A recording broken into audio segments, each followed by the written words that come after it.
ใจปลื้มเห็นพงพนาดินแดนสมคำลือซางามแท่นาแดนใต้เส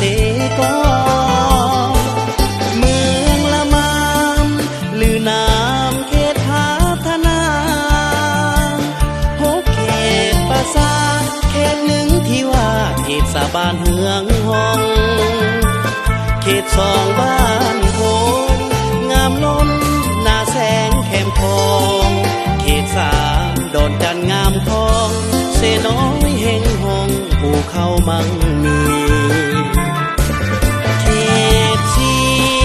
ทินนี้บ้านกะสันกลาง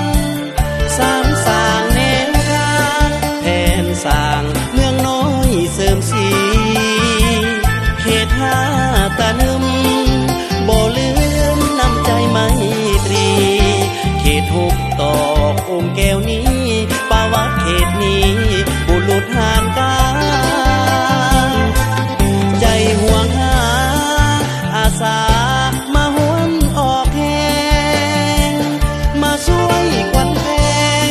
สร้างแปลงกับน้องแก้วตาละมามที่ฮักขอพักเพิ่งเป็นคู่สีวาสำเร็จหากทานแล้วนะอ้ายปรารถนากับสาวเมืองละมา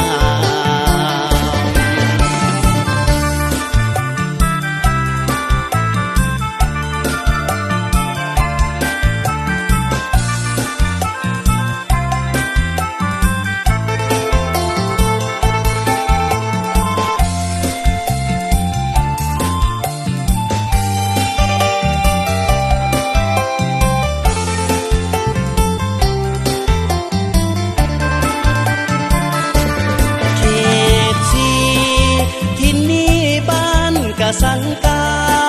งสามสร้างแนวทางแผนสร้างเมืองน้อยเสริมสีเขตห้าตะนึม